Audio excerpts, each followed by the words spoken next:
অজস্র প্রসূপ্ত হৃদয় জেগে উঠছে।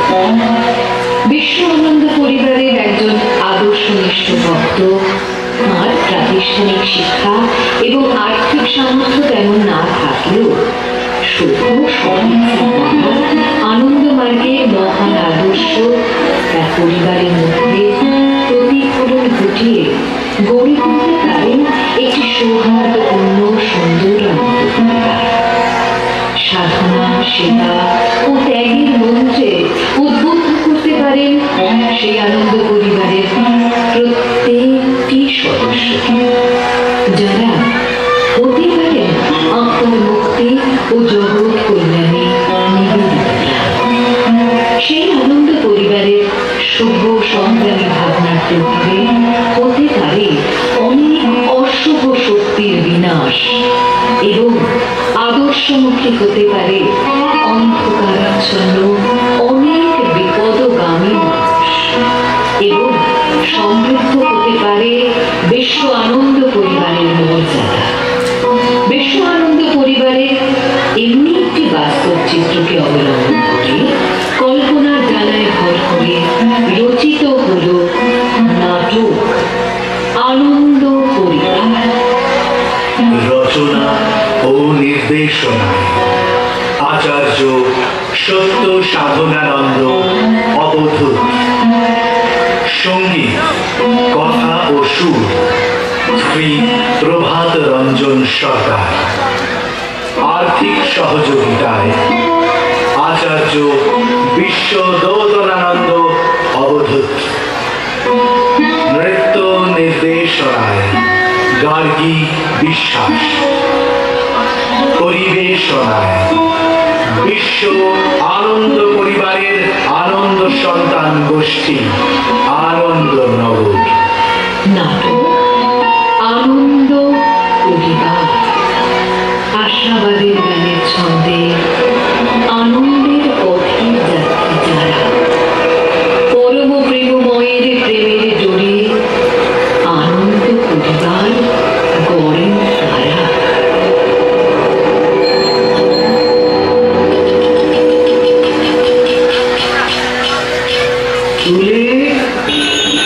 তাড়াতাড়ি এসো, অনেক দেরি হয়ে যাচ্ছে যে। তুলি, তোমার টিফিন বক্সে 4টে রুটি দিয়েছি, দুটো তুমি খাবে আর দুটো তোমার কোনো বন্ধুকে দেবে, কেমন? আমার বন্ধু তো টিফিন নিয়েই আসে মা। তোমার তো অনেক বন্ধু, যে আনতে পারবে না তাকে দেবে। বাবা বলেছেন না, সব সময় খাবার আগে খোঁজ নিতে হয় কেউ অভুক্ত আছেন কিনা, বুঝেছ? হ্যাঁ মা, বুঝেছি। এখন আসি। অজয়, অজয়, বাবা একটু দাঁড়াও তো। বাবা, তুমি কিছু বলবে? হ্যাঁ, এই পত্রিকাগুলো সঙ্গে নিয়ে যাও তো। স্কুলের শিক্ষক আর গার্জিয়ানদের দেবে, বুঝেছ? বাবা, পত্রিকাগুলো যে সবাই পড়তেই চায় না, তাই তো? ঠিক বলেছ বাবা। যারা চায় তারা কেন বঞ্চিত হবে? শোনো, কে পত্রিকা পড়লো আর কে পড়লো না সেটা তোমার ভাবার বিষয় নয়। তোমার কাজ হলো যথাসম্ভব সবার কাছে পত্রিকা পৌঁছে দেওয়া। তোমার কাজ হলো যে কোনো উপায়ে সবার মধ্যে আনন্দ মার্গের মহান আদর্শ ছড়িয়ে দেওয়া, সবাইকে সৎ পথের নির্দেশনা দেওয়া, সবাইকে আশাবাদের গান শুনিয়ে দেওয়া। কারণ কখন কার কোন কথায় কার মনে বৃহতের আকর্ষণ জেগে ওঠে তা কি কেউ বলতে পারে গো? পথের ধারে কত নুড়ি পাথর পড়ে থাকে, কোন নুড়িতে নারায়ণ আছে তা কি কেউ বলতে পারে গো? তাছাড়া অন্যকে সৎ পথে নির্দেশনা দেওয়া সাধনার অঙ্গ মনে করে এই কাজটি যে তোমাকে করতেই হবে বাবা। কারণ এটা যে গুরুদেবের চরম নির্দেশ। দিদিভাই, কালকে যে আনন্দবাণীটা শিখলে ওটা একবার শোনাও তো দেখি। হ্যাঁ, শোনাচ্ছি। আনন্দবাণী, আদর্শের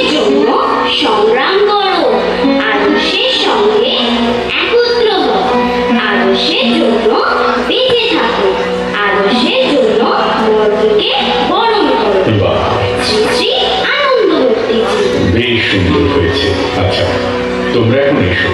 বৌমা, আমিও এখন আসি। বাবা, আপনিও আবার কোথায় চললেন? কমলপুর যাব, সবাইকে সেমিনারের খবরটা দিয়ে আসি। কাল বাদে পরশু থেকে তো সেমিনার শুরু হয়ে যাবে, আজ না গেলে আর যাবই বা কখন। সেই সাথে বাবার কিছু বই আর পত্রিকা গুলো পৌঁছে দেওয়া যাবে। এই বয়সে এত ছুটি করলে শরীর খারাপ করবে যে বাবা। বাবা বলেছেন, কাজ করতে করতে মরো আর মরতে মরতে কাজ করো। মনে রেখো, অলস শরীর মানে যত রোগ আর শয়তানের বাসা। কিন্তু এই কথাটাও ঠিক যে বিশ্রাম কাজেরই অঙ্গ একসাথে গাঁথা। নয়নের অঙ্গ যেমন ময়ূরেরই পাতা। বাবার দেওয়া শরীর বাবাই দেখে নেবে। আমার নেই কিন্তু অত মাথা ব্যথা, বুঝলে? আসি গো, আসি আসি, এখন আসি। বাইরের গেটটা ভালো করে লাগিয়ে দিয়ে তো বলবো, গরু ছাগলের যা উপদ্রব না আর পারা যায় না। আসি গো।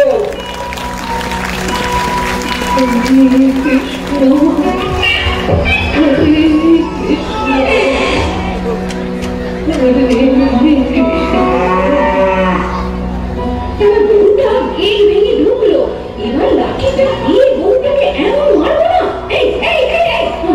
আমার মেয়ে না, আমার মেয়ে না, আমি চলে যাচ্ছি। আমার গরু বাড়ি যাচ্ছে। আপনি আপনি চলে যাচ্ছেন কেন? দাঁড়ান, পড়ে গেল। আপনি কে? কোথা থেকে এসেছেন? আগে বলো, আমায় মারবেন না তো? আমি আপনাকে মারবো কেন? আমি তো গরু তাড়াবার জন্য লাঠিটা হাতে নিয়ে বেরিয়েছিলাম। চলুন চলুন, ভেতরে চলুন। হরে কৃষ্ণ, হরে কৃষ্ণ, হরে কৃষ্ণ। এখানে বসুন। তুমি এই বাড়ির বৌমা বুঝি? হ্যাঁ, আমাদের ঘরেও একজন বৌমা আছে। এভাবে গরু তাড়াবার মতো করে আমাকে লাঠি দিয়ে মেরে মেরে বাড়ি থেকে তাড়িয়ে দিয়েছিল।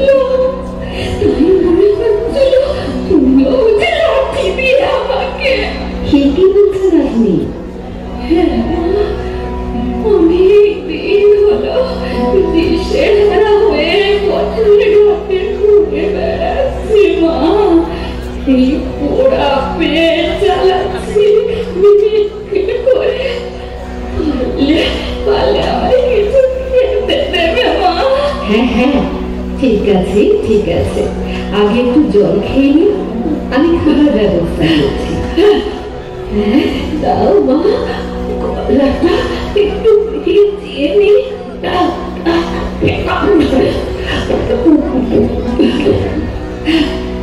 হরে কৃষ্ণ, হরে কৃষ্ণ, হরে কৃষ্ণ।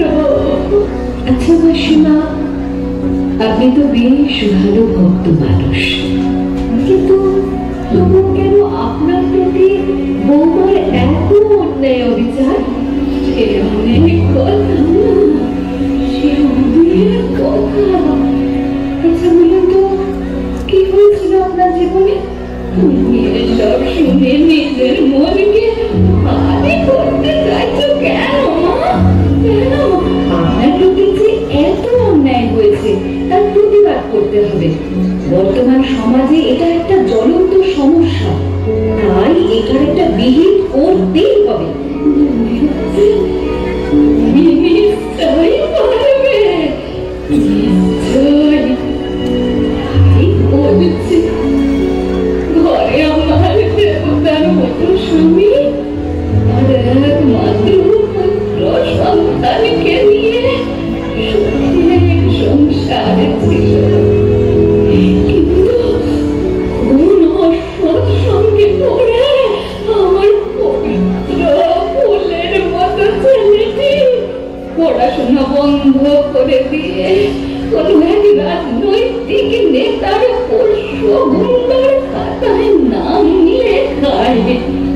নেশা, খুন খারাপি, কোনোটাই তার বাদ থাকলো না। সেদিন থেকে দেবতার মন্দিরের মতো বাড়িতে, যেখানে কোনোদিন আমি সাহায্যের রাখিনি, সেখানে মদ মাংসের গন্ধে বাড়িটা নরকে পরিণত হয়ে গেল। মনোমত্ত মাতালদের আড্ডাখানা হয়ে গেল। আমি তার প্রতিবাদ করি বলে ও আমাকে লাঠি মেরে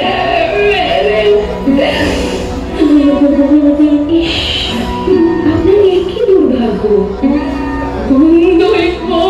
বিপাকে ওই সোনার সংসারে এত বড় সর্বনাশ ঘনিয়ে এলো।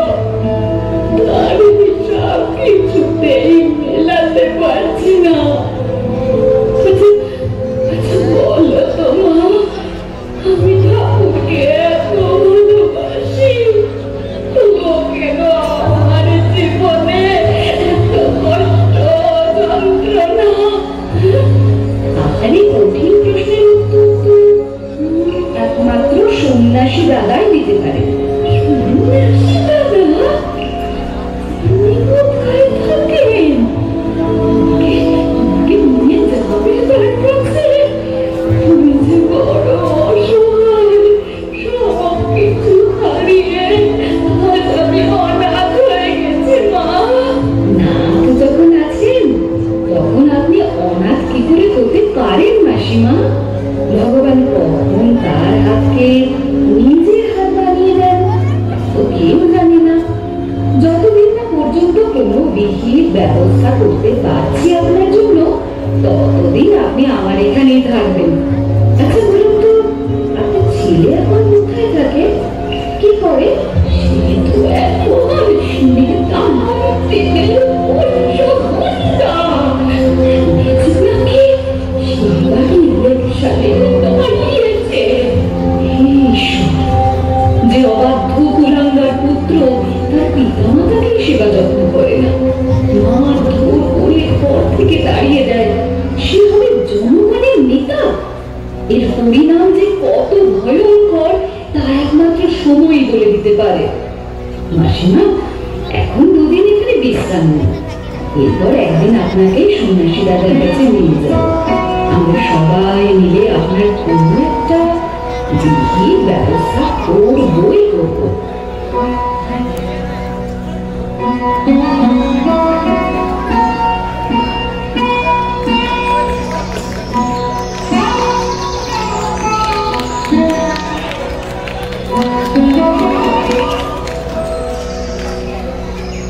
আবার দাঁড়ালে কেন বাবা? চলো। এবার যে তোমাকে একলাই পথ চলতে হবে মা তুলি। কেন? এই বাড়িতে আমার টিউশন পড়াবার আছে, তাই আমার যেতে একটু দেরি হবে। তুমি এই সোজা পথ ধরে হাঁটি হাঁটি পাকা করে গাড়ি পৌঁছে যাও, গিয়ে খাওয়া দাওয়া সেরে চুপটি করে ঘুমিয়ে পড়ো, বুঝলে? আচ্ছা ঠিক আছে বাবা, তাই যাচ্ছি। কি ব্যাপার? আপনাকে আমরা একেবারে গরু খোঁজার মতো খুঁজছি, গিয়েছিলাম আপনার বাড়িতে, কিন্তু গিয়ে দেখলাম আপনি বাড়িতে নেই, স্কুলে আছেন। ছুটলাম স্কুলের দিকে, গিয়ে দেখি স্কুল ছুটি হয়ে গেছে, বাড়িতে নেই, স্কুলে আছেন। ছুটলাম স্কুলের দিকে, গিয়ে দেখি স্কুল ছুটি হয়ে গেছে, অবস্থা ছুটলাম আপনার বাড়ির দিকে, পারবি রাস্তায় দেখা হয়ে গেল।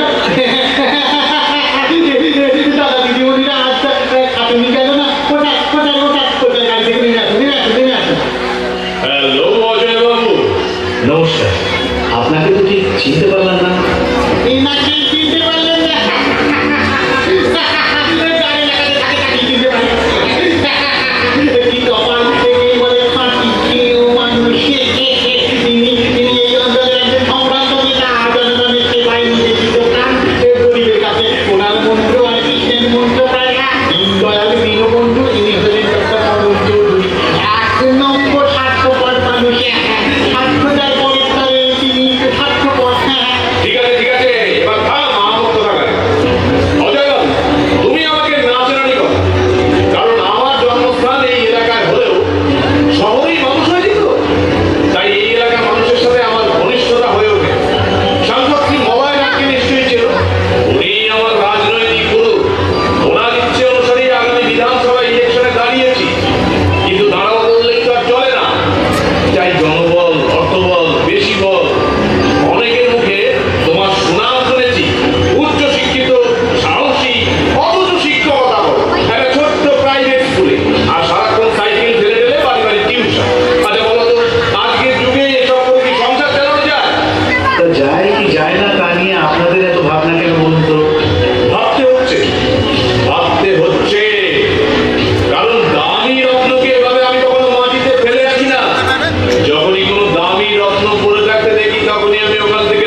আপনি আমাকে কোন কাজে লাগাতে চান?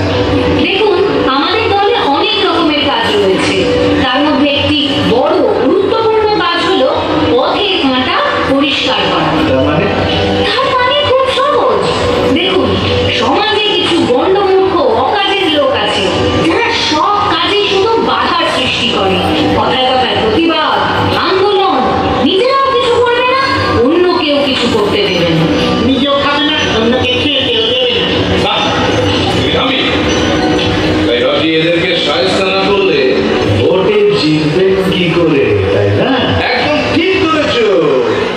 এসব না করলে রাজনীতিতে টিকে থাকা সম্ভব নয়, আর এটাই তো রাজনৈতিক পলিসি। এর জন্যই তোমার মতো দুঃসাহসী ইয়ং ম্যান দরকার। এর জন্য আমাকে কি করতে হবে? এর জন্য কাজের বিভিন্ন ধারা রয়েছে, তার আবার এক এক রকম রেট। যেমন ধরো, বিশেষ কাউকে ভয় দেখিয়ে মুখ বন্ধ করে দেওয়ার জন্য 5,000 টাকা, কারো হাত পা ভেঙে ঘরে ফেলে রাখার জন্য, 50,000 টাকা, কাউকে পৃথিবী থেকে একেবারে সরিয়ে দেওয়ার জন্য 5 লাখ টাকা। একদম ফিক্সড রেট।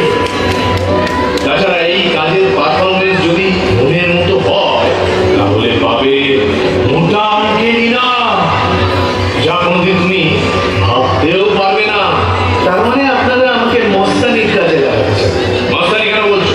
এটা তো তোমার শিক্ষা, সাহসিকতার সদুপযোগ, রাতারাতি বড়লোক হওয়ার সর্বোত্তম পথ। বাহ বাহ বাহ, শুনেই মনটা আহ্লাদে আটখানা হয়ে গেল। হ্যাঁ, হবে না মানে? শুনুন, আপনি আমাকে যে 3টি কাজের কথা বললেন, তার প্রথম 2টি কাজ অনেক করেছি। স্কুল করতে গিয়ে, আদর্শের প্রচার করতে গিয়ে কাউকে ভয় দেখাতে হয়েছে, আবার সমাজের স্বার্থে কারোর হাত পাও ভাঙতে হয়েছে। কিন্তু তৃতীয় কাজটির অভিজ্ঞতা আমার নেই, মানে খুন করা। তাই ভাবছি বৃহৎ স্বার্থে এবার সেই কাজটি করব। বাহ বাহ বাহ বাহ বাহ। তুমি করবে বলছো? হ্যাঁ, সাব্বাস! আমি তাহলে রত্ন চিনতে ভুল করিনি। এই, তোমরা কি বলছো? হ্যাঁ, কি বলছো? তোমরা কি বলছো বলো? একদম খাঁটি রত্ন পেয়ে গেছেন স্যার। আচ্ছা, আপনার হাতিয়ারটা একটু হাতে নিয়ে দেখতে পারি? হ্যাঁ, অবশ্যই। আপনাকে তো অপারেশনের জন্য একটা দেওয়াই হবে। আমি প্রথমেই কাকে খুন করব জানেন? কাকে? আপনাদের মতো ক্রিমিনাল নেতাদেরকে। কি বলছো? হ্যাঁ, যারা আমাদের মতো বেকারদের বেকারত্বের সুযোগ নিয়ে, নিরীহ সাধারণ মানুষের সরলতার সুযোগ নিয়ে তাদের অমানুষ করছে, প্রতিবাদের ভাষাকে স্তব্ধ করতে প্রাণ কেড়ে নিচ্ছে, তাদেরকেই আমি শেষ করব। ওই করুন।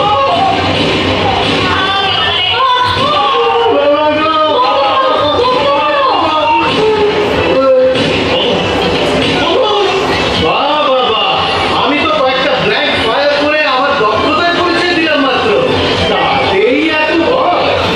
নিজের জীবনের প্রতি এত মায়া, অন্যের জীবন কেড়ে নিতে মায়া হয় না আপনাদের?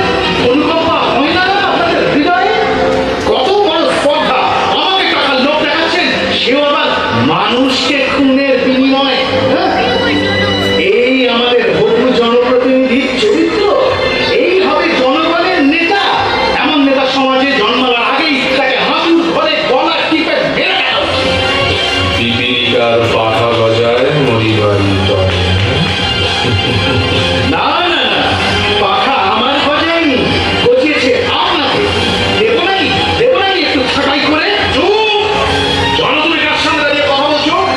জানো আমার ক্ষমতার হাত কত লম্বা? জানতাম না, তবে এখন জানলাম।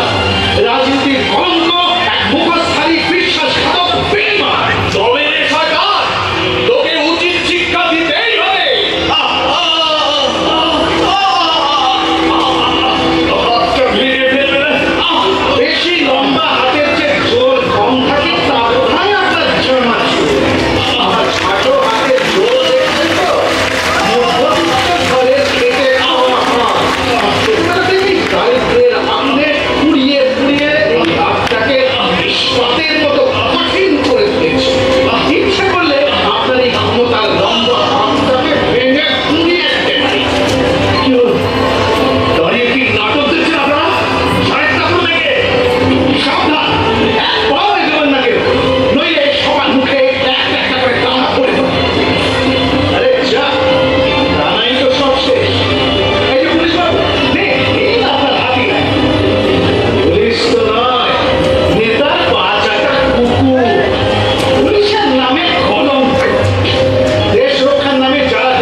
মানুষের মতো মানুষ হয়ে সমাজের মাথা উঁচু করে বাঁচতে শিখিয়েছে, অন্যায়ের বিরুদ্ধে লড়তে শিখিয়েছে, সর্বোপরি পরমার্থ লাভের সর্বোত্তম পথের সন্ধান দিয়েছে।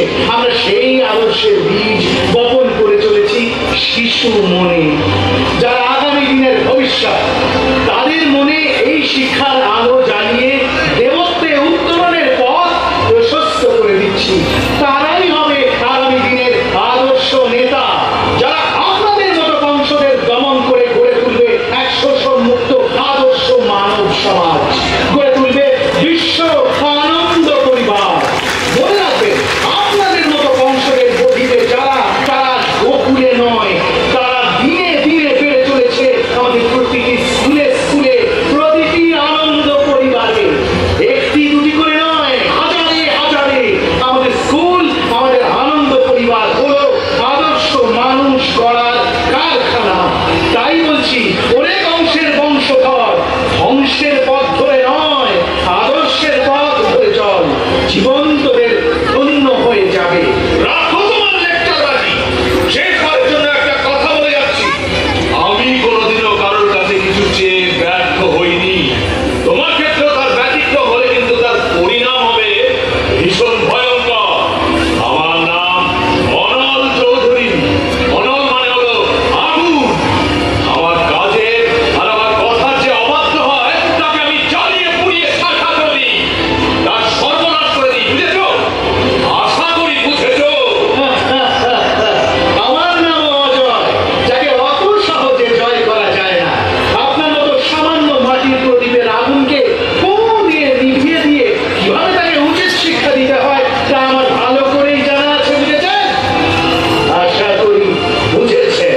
কেবলাকান্ত! বলুন স্যার।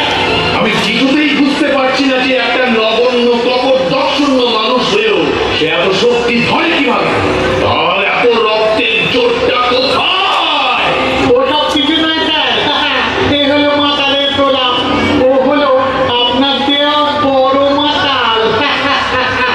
ওই শিমুলপুর আশ্রমে একজন সন্ন্যাসী থাকেন না, সেই সন্ন্যাসী ওকে আফিমের নেশা দিলিয়ে বড় শক্তিহীন করে দিয়েছে।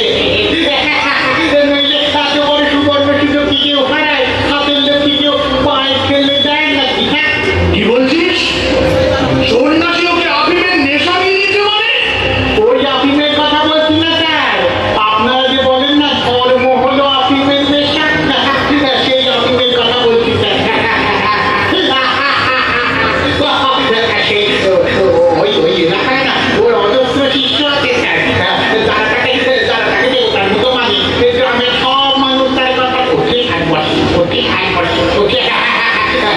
তার অনেক অভিভাবকও আছে। তাই ওই সন্ন্যাসীকে যদি কোনোভাবে ফলে নারে বসে আনতে পারেন না, তাহলেই নিরাপদে এই এলাকায় আপনার সব ভোটার আপনার একটি পায়ে হাতের মুঠোয় চলে আসবে। আরে বাচ্চা বাচ্চা আমার ফোন ছাড়। ঠিক বলেছিস, ঠিক বলেছিস। এতদিন জানতাম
তুলি আসতে এত দেরি হচ্ছে কেন?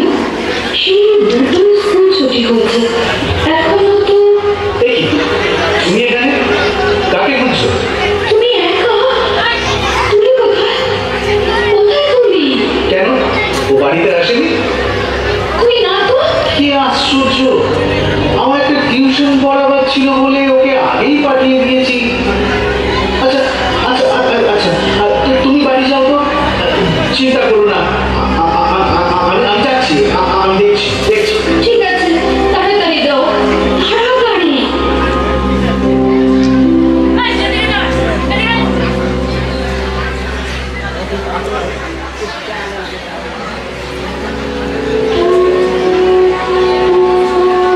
আস্তে আস্তে চলো, আমার কাঁধে ভর দিয়ে। এখন আর কোনো কষ্ট হচ্ছে না তো দাদু? তোমার শিবায় আমার শরীরের কষ্টটা তো কিছু দূর হলো দিদি ভাই, কিন্তু মনের কষ্ট তো দূর করা যাচ্ছে না। তুমি আমাকে বাঁচিয়ে পারলে, আমি মরে গেলে বেঁচে যেতাম। শুধু শুধু তুমি আমার জন্য কত কষ্ট করলে দিদি ভাই। কষ্ট? তোমার এত কষ্ট দেখে আমার মনে কষ্ট হয়নি বুঝি? তুমি এখন ভালো হয়ে গেছো, তাই আমার মনে এখন কত আনন্দ। আচ্ছা দাদু, তোমার মনে এত কষ্ট কেন গো? তুলি, তুলি, ওই তো বাবাও এসে গেছে। তুলি, তুই এখানে এখানে কি করছিস মা? এনারা কে? বাবা বাবা, জানো এই দাদুটাকে একটা গাড়ি ধাক্কা মেরে ফেলে দিয়েছিল। আমি তাকে হসপিটালে নিয়ে যাওয়ার জন্য কতজনকে ডাকাডাকি করলাম, কিন্তু কেউ এগিয়ে এলো না। পরে এই ভ্যান কাকুর সাহায্যে দাদুকে হসপিটালে নিয়ে গেছিলাম গো। খুব ভালো করেছো মা। নমস্কার, আপনি এখন কেমন আছেন? আমি এখন ভালো আছি বাবা। মানুষকে ভালোবাসার মন ভগবান তোমাদেরকে দিয়েছেন, তাই তো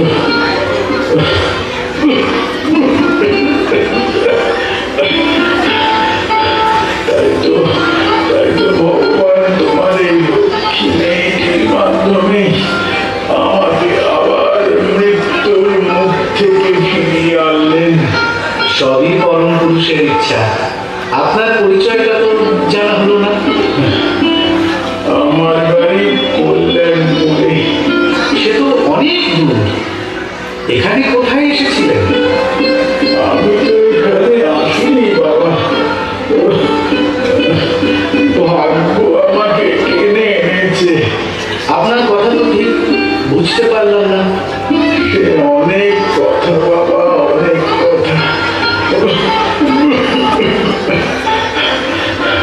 তোমরা যখন আমাকে বাঁচিয়ে আনলে, এখন আমি কোথায় যাব, কি করবো বলতে পারো?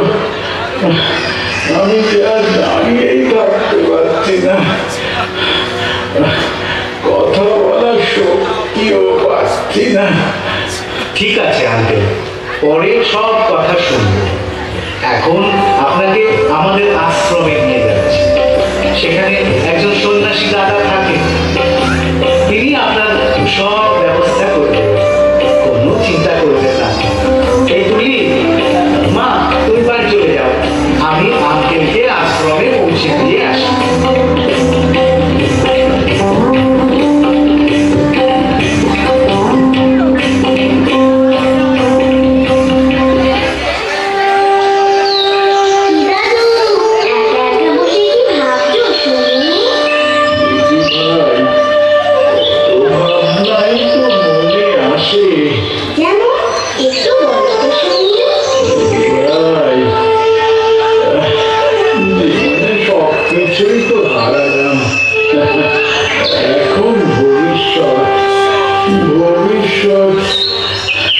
ভবিষ্যৎ আমার কিভাবে চলবে? এই কথা দাদু, ভবিষ্যৎ চলবে কিসে ভাবছো? তুমি ভাববার কে গো? যার ভাবনা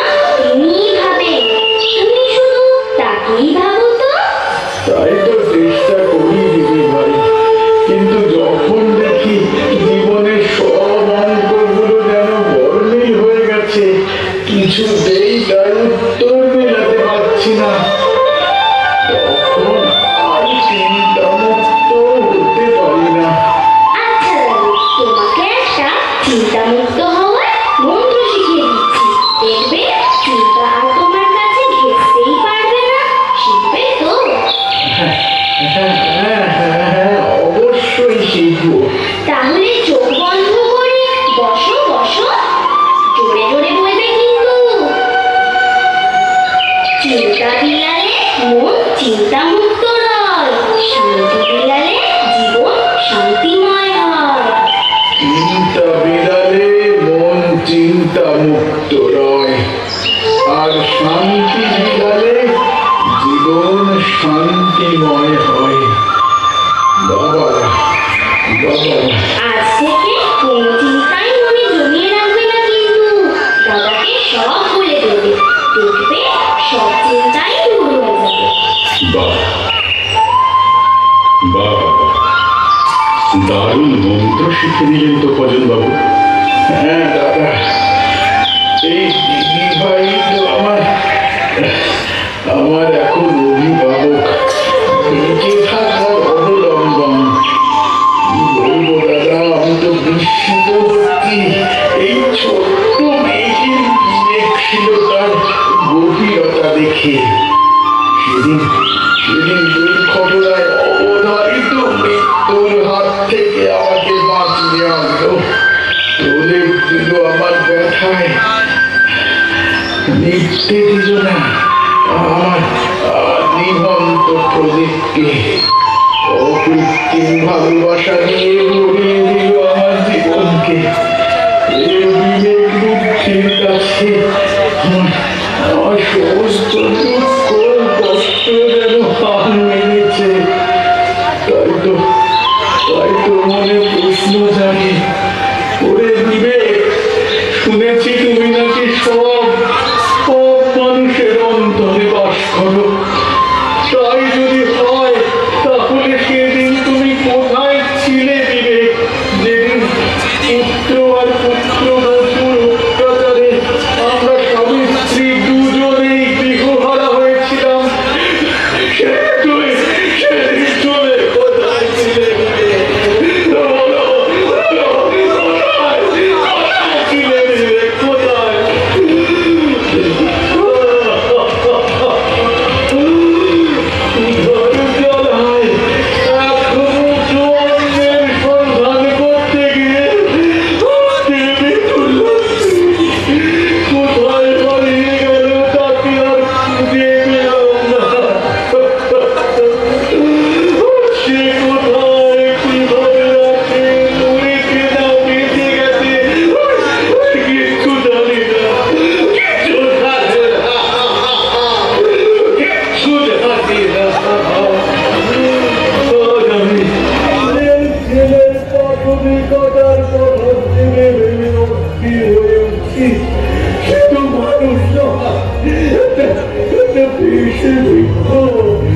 মানুষের ক্ষতি ছাড়া উপকারে আসবে না।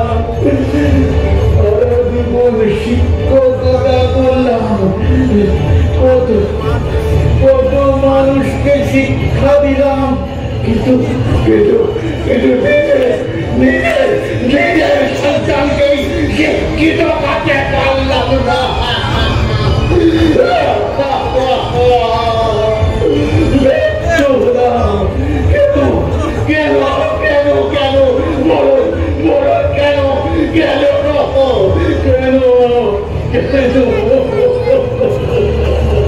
কি করছেন? আপনার সব প্রশ্নের উত্তর আমি দেব। আচ্ছা এত বলুন তো, আপনার ছেলে এখন কোথায় থাকে, আর কি করে? সে তো এখন সংসদ মূল্যায়নের পোষ্য গুন্ডা। শুনেছি এবার নাকি ইলেকশনেও দাঁড়িয়েছে। বাবা, কয়েকজন লোক এসেছেন, আপনার সঙ্গে দেখা করতে চান। আচ্ছা ঠিক আছে, আসতে বলে দাও। আচ্ছা ভজনবাবু, আপনি একটু আশ্রমের ভেতরে গিয়ে বসুন। তুলি, তুমি একটু দাদুকে নিয়ে ভেতরে গিয়ে বসে তো। দাদাজি প্রণাম প্রণাম। এই তোমরা সবাই দাদাকে প্রণাম করো। হরে কৃষ্ণ হরে কৃষ্ণ হরে কৃষ্ণ। দাদা, তিনি হলেন সমাজসেবী ডক্টর অরুণ চৌধুরী। এবার বিধানসভা ইলেকশনে দাঁড়িয়েছে, তাই আপনার আশীর্বাদ নিতে এসেছেন। শুধু আশীর্বাদ নয় দাদা, আপনার বিশেষ সাহায্যও দরকার। আমি সর্বত্যাগী সন্ন্যাসী, আশীর্বাদ ছাড়া কি বা সাহায্য করতে পারি? আপনার দু চারটে কথাই আমার জন্য অনেক বড় সাহায্য হতে পারে দাদা। কি এমন সেই কথা? এই অঞ্চলে আপনার অজস্র ভক্ত শিষ্য রয়েছে, রয়েছে শিক্ষক সহ অনেক অভিভাবকগণ। আমার হয়ে তাদের যদি একটু উদ্বুদ্ধ করেন আমায় ভোট দেওয়ার জন্য, তাহলে আমিও তাদের সেবা করার সুযোগ পাবো, এই আর কি। বেশ ভালো কথা তো। আপনি জেনে খুশি হবেন যে আমার বাবা মাও ছিলেন বড় ভক্ত বৈষ্ণব। ধর্ম কর্ম আর সমাজ সেবাই ছিল তাদের জীবনের ব্রত, আর তাদের পথ ধরেই আমিও আমার জীবনকে সমাজ সেবায় উৎসর্গ করে দিয়েছি। জেনে খুব খুশি হলাম, কারণ আজকাল তো তেমন বড় মনের নেতা নেত্রী নজরে পড়ে না। তাই তো লোকে বলে না, বাপ কা বেটা সিপাহি কা ঘোড়া। কিন্তু দুর্ভাগ্যজনক ভাবে মাসখানেক আগে আমার বাবা মা দুজনেই একটা পথ দুর্ঘটনায় মারা গেলেন। ওনারা আমাকে নিজের মেয়ের মতোই ভালোবাসতেন, কত ভালোবাসতেন। খুবই দুঃখজনক ঘটনা। আচ্ছা, কি নাম ছিল আপনার বাবার? ভজন চক্রবর্তী। ভজন চক্রবর্তী। আচ্ছা, উনি কোথায় থাকতেন, কি করতেন? কল্যাণপুর গ্রামের বাড়িতেই থাকতেন, আর ওই গ্রামের স্কুলেই শিক্ষকতা করতেন। আচ্ছা, ওই গ্রামে ভজন চক্রবর্তী নামে আর কোনো দ্বিতীয় ব্যক্তি আছেন নাকি? না না, আর কেউ নেই তো। কেন বলুন তো? না মানে, এবার পরিষ্কার বুঝে গেলাম আপনার বাবাই তাহলে মরে গিয়ে ভূত হয়ে আমার আশ্রমে আশ্রয় নিয়েছে। এই কি বলছেন দাদা? আপনিও আবার ভূত প্রেত এসব বিশ্বাস করেন নাকি? করতাম না, কিন্তু আজ বিশ্বাস করতে বাধ্য হচ্ছি। দেখতে চাও সেই জ্যান্ত ভূতকে? তুলি তুলি, কি বলছেন দাদা? তোমার ভূত দাদুকে এখানে নিয়ে এসো তো। আসছি দাদা। বাবু, আপনার বাবা যদি মারা গিয়ে থাকেন তাহলে তিনি কে?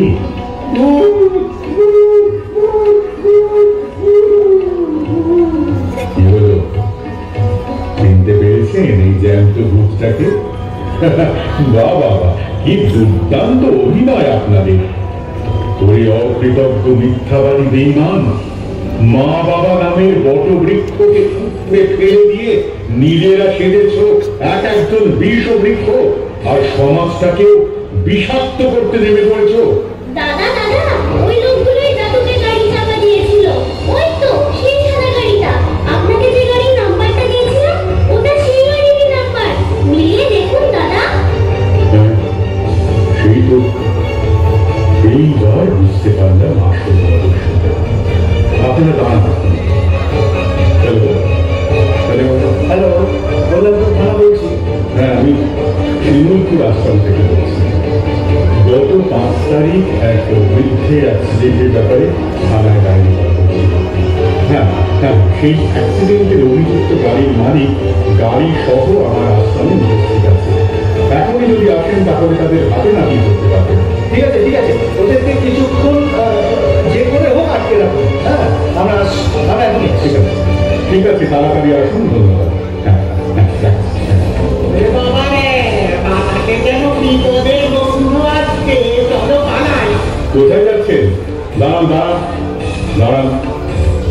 থানার বড়বাবু আসছেন আমাদের হবু মন্ত্রীকে ফুলের মালা দিয়ে বরণ করার জন্য।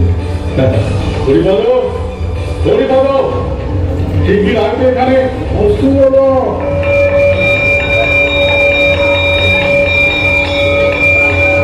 তুমি তোমার স্কুল এখন ছুটি হয়ে গেছে, এখন তুমি বাবার সঙ্গে বাড়ি চলে যাও।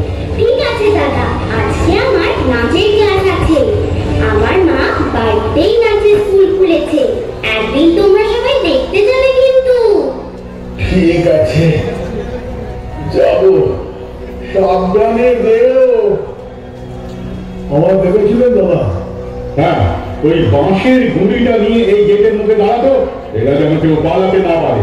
হ্যাঁ ঠিক আছে দাদা, আমি থাকতে এখান থেকে একটা ইঁদুরও পালাতে পারবে না। দুই রাস্তা যাবে আমাদের। দেখো দেখো দেখি দেখি দেখি কি রাস্তা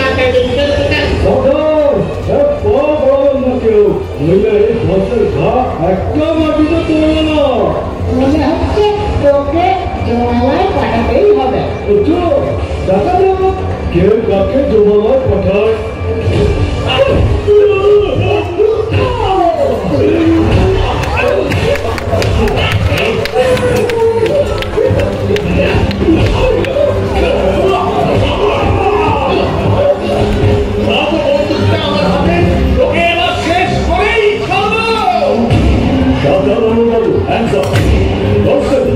সবাইকে আপনার পথে ধরা পূর্ণ হয়ে গেছে। আপনার বিরুদ্ধে থানায় অনেক কমপ্লেন রয়েছে, কিন্তু উপযুক্ত প্রমাণের অভাবে এতদিন অ্যারেস্ট করতে পারিনি। এবার চলুন, জেলের ভাঙি টানতে হবে। বাবা বাবা, আপনি আমাদের বাঁচান, আমাদের ভুল হয়ে গেছে বাবা। আমি কথা দিচ্ছি বাবা, আপনার কোনোদিন কষ্ট হতে দেব না। আপনি যা চাইবেন, যেমনটি চাইবেন তেমনটি হবে। বাহ বাহ, ভূতের মুখে রাম নাম। এখন হঠাৎ বুড়ো শ্বশুরের জন্য দরদ একেবারে উঠলে উঠলো যে। এরা শক্তের ভক্ত, নরমের জন, এটাই এদের চরিত্র। আত্মস্বার্থে রং পাল্টাতে এদের এক মুহূর্ত সময় লাগে না।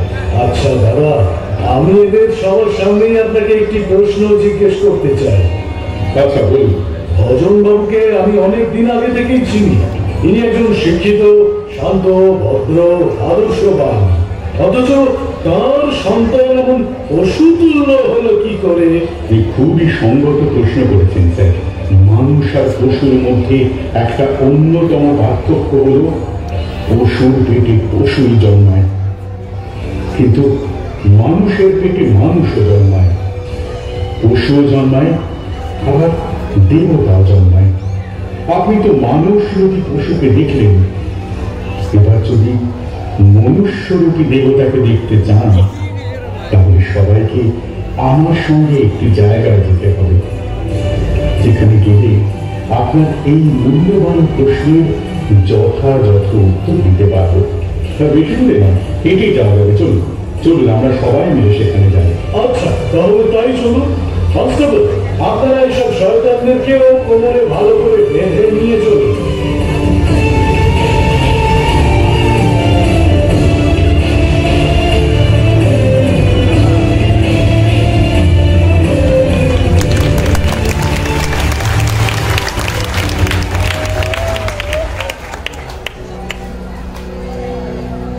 এবারে অ্যানুয়াল ফাংশনের জন্য সিলেক্টেড গানের নাচগুলো একবার ভালো করে প্র্যাকটিস করে নাও তো। শুরু করো প্রথম নাচ থেকে।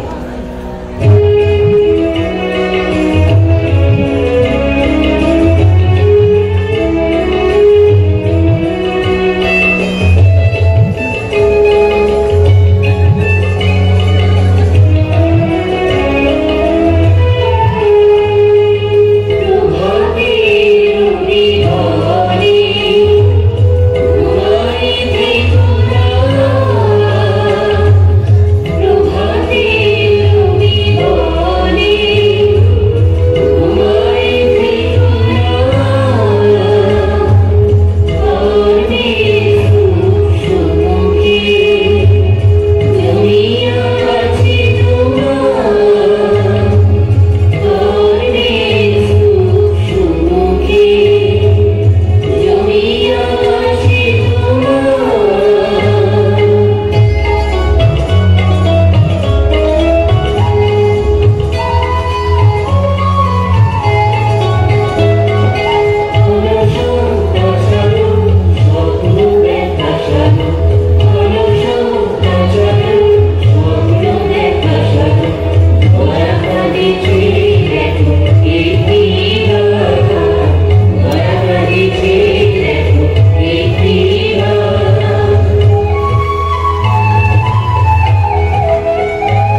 দেখো তোমার। মা, দাদা এসেছেন। এত লোকজন নিয়ে হাজির হয়ে গেলেন যে হঠাৎ, ভাবতেই পারছি না। আমি এনাদেরকে দেবদেবীর মন্দির দর্শন করাতে এনেছি। দেবদেবীর মন্দির? এখানে দেবদেবীর মন্দির কোথায়? আচ্ছা আচ্ছা, দেখো, তার আগে পরিচয়ের পালাটা সম্পন্ন হয়ে যায়। দুদিন আগে একজন নতুন মাসিমাকে যে আমার সাথে পরিচয় করালে, ওনাকে একটু ডাকো তো। মাসিমা, এখানে আসুন তো। দেখুন, সন্ন্যাসী দাদা এসেছেন। সন্ন্যাসী দাদা এসেছেন, সন্ন্যাসী দাদা এসেছেন। হ্যাঁ, বাবু, দেখুন তো, এনাকে চিনতে পারেন কিনা? এ কি মা, তুমি এখানে? সরলা, তুমি তুমি এখনো বেঁচে আছো? আমি তো ভাবছিলাম তোমার সঙ্গে আমার আর কোনোদিন দেখাই হবে না। জানো জানো, আমি তোমাকে কিরকম পাগলের মতো করেছি। মা, তোমরা আমায় ক্ষমা করো। আমরা তোমাদেরকে অনেক কষ্ট দিয়েছি। ক্ষমা? আপনাদের ক্ষমা চাওয়ার কোনো অধিকার নেই। এখন জেলে বসে বসে ভগবানের কাছে ক্ষমা চাইবেন গিয়ে। ভজন বাবু, আপনারা কিছুতেই ওকে ক্ষমা করবেন না। ভগবান, আমি এখন কি করি? কি করি? আমি যে বেদনাময় অতীতকে ভুলেই যেতে চেয়েছিলাম, কিন্তু আজ সেই অতীতে আমার সামনে এসে দাঁড়িয়েছে। শুনিয়ে দেব এমন ক্ষমতা যে আমার নেই। শিক্ষা করবো এমন উপায় যে নেই। কারণ আমি যে গর্ভধারিণী মা। ছেলে অন্যায় করেছে, আমি মা হয়ে ক্ষমা করতে না পারলে আমি বা কিসের মা হলাম? চেষ্টা করে দেখুন না স্যার, এদেরকে কোনোভাবে ক্ষমা করে দেওয়া যায় কিনা একবার দেখুন না স্যার। একবার দেখুন না স্যার। একেই বলে মমতাময়ী মা আর দয়াময় পিতা। কিন্তু প্রশ্ন হলো, এনাদের সন্তানের মধ্যে এমন অদ্ভুত বিকৃত মানসিকতা সৃষ্টি হলো কেন? এ হলো পিতামাতার অন্ধপুত্র মোহ আর জড়বাদী শিক্ষার অভিশাপ। শুধু আত্মকেন্দ্রিক জাগতিক প্রত্যাশা নিয়ে সন্তানকে জড়বাদী শিক্ষায় শিক্ষিত করলে সন্তানদের মধ্যেও জাগে আকাশ ছোঁয়া জাগতিক প্রত্যাশা, অনন্ত চাহিদা। এনাদের মতো পুত্র মোহে অন্ধ পিতামাতা যদি সন্তানের সেই অনন্ত চাহিদার লাগাম টানতে ব্যর্থ হন, শাসন করতে ব্যর্থ হন, তবে তো সোনাই সোহাগা।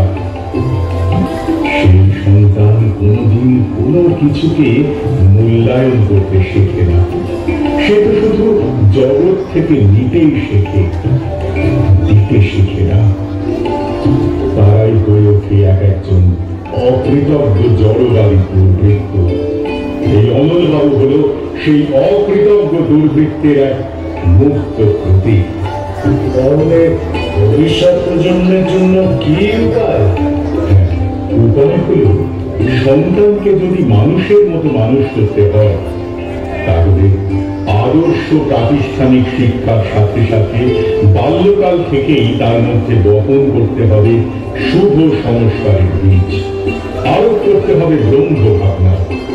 তবেই তো তার মধ্যে করবে ব্রহ্মের ব্যাপক বিকাশ, গড়ে উঠবে জগতের সর্বশ্রেষ্ঠ আলোকিত সন্তান, গড়ে তুলবে নতুন পৃথিবী।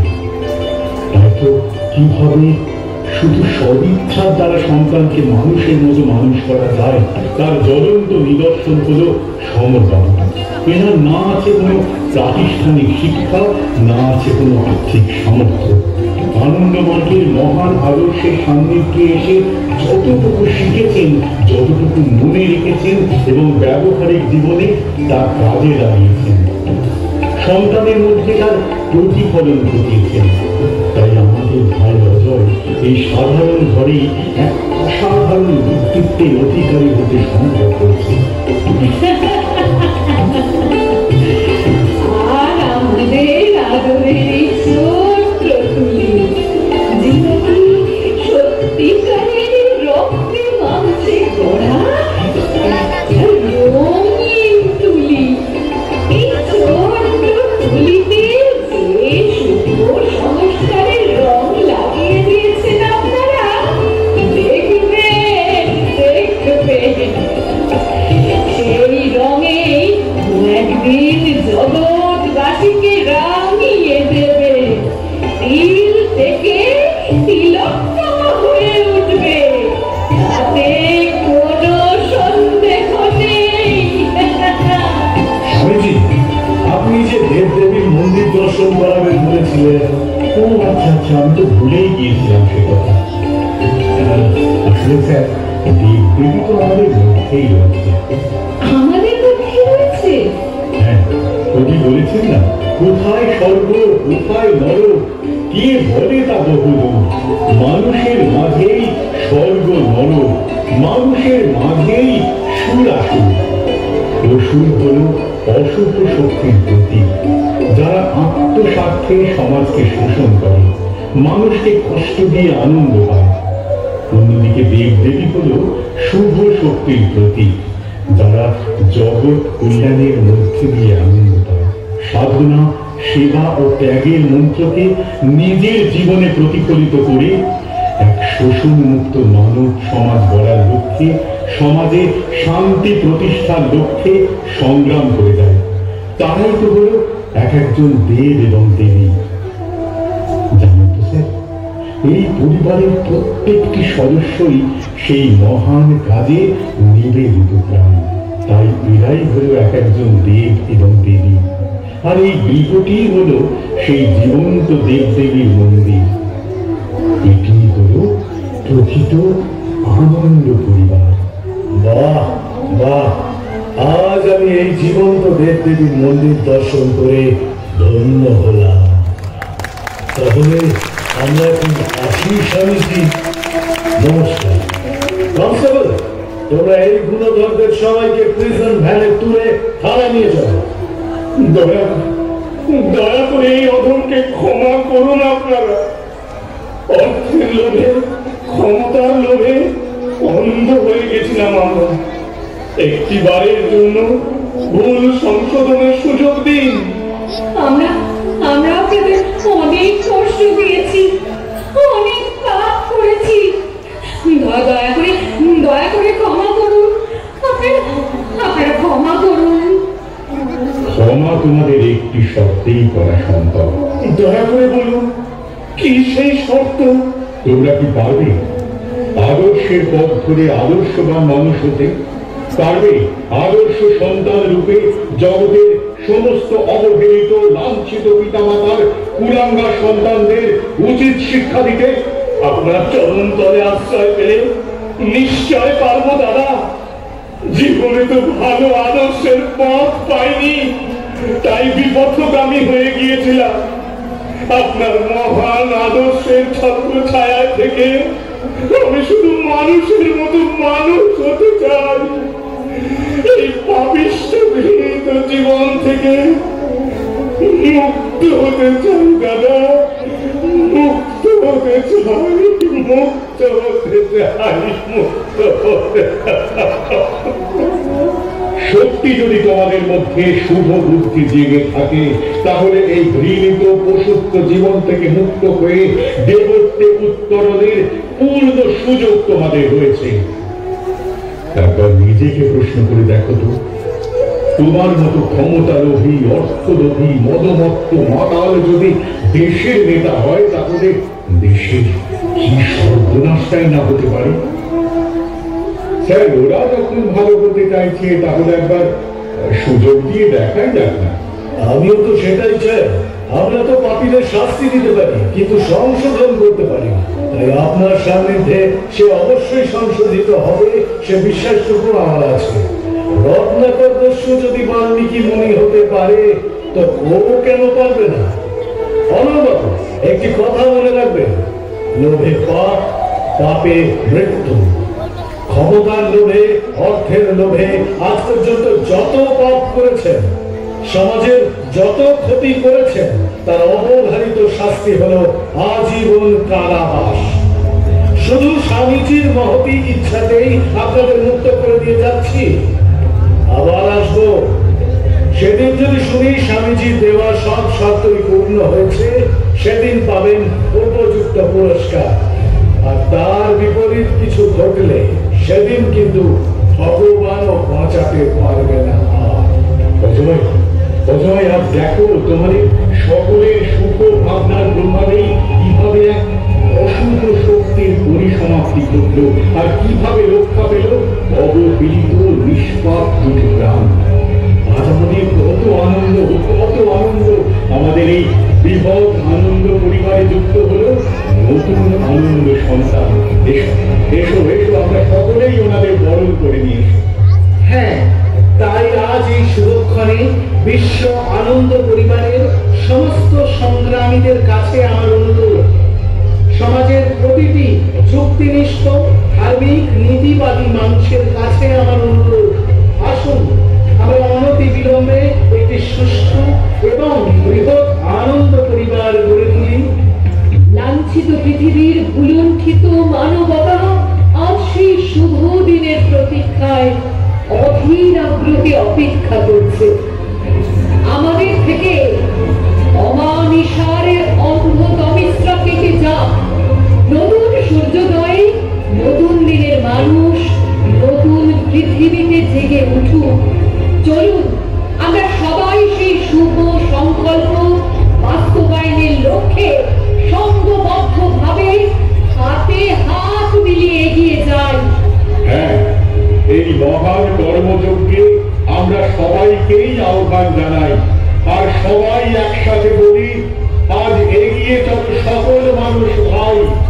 আমন্ত্রণ সবারই জানাই, আমন্ত্রণ সবারই জানাই। খুব সুন্দর